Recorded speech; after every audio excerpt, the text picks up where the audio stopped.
السلام علیکم ناظرین، کیسے ہیں؟ امید ہے آپ بھی خیریت سے ہوں گے۔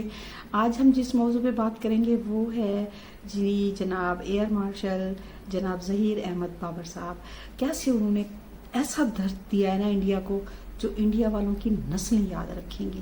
جی ہاں، نہ صرف انہوں نے حملہ کیا ہے فضائی اور ان کو بے پناہ نقصان پہنچایا، ان کے طیارے جو ہے مار گرائے ہیں، بلکہ اس کے علاوہ پتہ ہے آپ کو کیا کیا؟ انہوں نے سائبر اٹیک کی ٹیم جو ہے نا، انہوں نے ایسا اٹیک کیا ہے نا کہ ان کے ملک کی تمام جو گرڈ اسٹیشن تھے نا، ان کی بجلی اڑا دی تھی سب، اور انڈیا پورا اندھیرے میں ڈوبا رہا ہے۔ اور اس کے علاوہ بھی ہزاروں ایسی جو ہے نا ویب سائٹس تھیں جنہیں اڑا دیا گیا، اور کچھ کی معلومات جو ہے نا ڈارک ویب سائٹ پہ ڈال کے فار سیل لکھ دیا گیا تھا۔ جی ہاں، وہ انتہائی اہم معلومات تھیں جن کا انڈیا کو خاصا مسئلہ ہوگا۔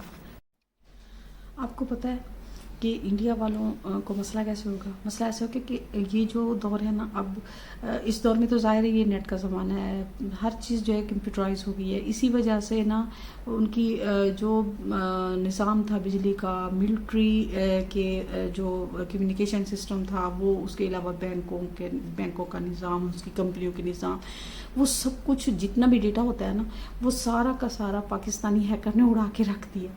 اور آپ کو پتہ ہے کہ اس کا جو ہے نا بڑے خطرناک نتائج ہوں گے آنے والے دنوں میں، اور ان کو انڈیا والوں کو سنبھلنے میں بھی مجھے لگتا ہے کہ کئی ماہ لگ سکتے ہیں۔ اور اسی لیے تو مودی صاحب نے جو ہے نا، ایک تو وہ حملہ اتنا خوفناک تھا اور ان کے لیے اتنا خطرناک تھا کہ ویسے بھی اس کی نسلیں یاد رکھیں گی، اور دوسرا یہ جو سائبر اٹیک تھا نا، یہ بھی بڑا ہی ظالمانہ تھا۔ جی، اور آپ کو پتہ ہے انہی ہیکروں کی بدولت نا جو انڈیا کے فائٹر جیٹ تھے نا، وہ اڑ نہیں سکے، کیونکہ جو ہماری سائبر ٹیم ہے نا، انہوں نے وہ سب کچھ جو ہے نا، ان ہیکروں نے نا سب کچھ انڈیا کا جو ہے نا جام کر دیا تھا، جس کی وجہ سے نا کچھ بھی وہ نہیں کر سکے تھے۔ انہیں سمجھ ہی نہیں آ رہا تھا کہ ان کے ساتھ ہوا کیا ہے، ان کی تباہی اور بربادی ہوئی کیسے ہے۔ تو یہ تھی تمام کی تمام معلومات، جو کہ مجھے لگتا ہے کہ اسی کی وجہ سے ہی جو ہے نا بھارت نے نا امریکہ کے پاؤں پڑ گیا کہ جی مجھے بچاؤ، کیونکہ میں تو اب بالکل ہی ختم ہو چکا ہوں۔ نہ صرف یہ کہ تمام ہمارا جو ہے نا معلومات کا سسٹم ڈسٹرب ہو گیا ہے، بلکہ ہمارا جو ہے نا بہت بڑا نقصان ہو گیا، ملٹری نقصان۔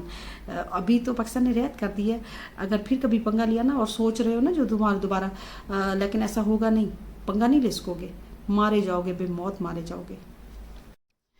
ان کی میڈیا سے ایسا کچھ تھوڑا سننے میں آ رہا ہے، کبھی وہ کہتے ہیں کہ نہیں ہماری جو ہے نا سرحدوں کی خلاف ورزی کر رہے ہیں، پاکستان ڈرون بھیج رہا ہے، یعنی ایک جنگ کا ماحول بنانے کی کوشش کر رہے ہیں۔ لیکن یہ بتا دوں، اور دوسرا لوگ کہتے ہیں نا جی نہیں جی، زخمی جو وہ ہوتا ہے نا سانپ، وہ دوبارہ پلٹ کے وار کرنے کی کوشش کرتا ہے۔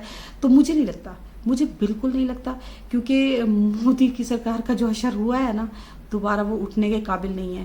اور اگر پھر خدا نخواستہ اگر اس میں پھر بھی تھوڑی سی غیرت کو گولی کھا لی اور آنے کی کوشش کی، تو اس سے بھی زیادہ سخت جواب ہوگا۔ جی، اس قدر سخت جواب ہوگا کہ پھر یہ دنیا کو بتاتا پھرے گا کہ میرے ساتھ ہوا کیا ہے۔ جی ہاں، روئے گا، لکیریں نکالے گا زمین پہ۔ میں سمجھتی ہوں ایسا، آپ سمجھتے ہیں کیسے؟ بتائیے گا ضرور، آپ کے کمنٹس کا انتظار ہے گا۔ اللہ حافظ۔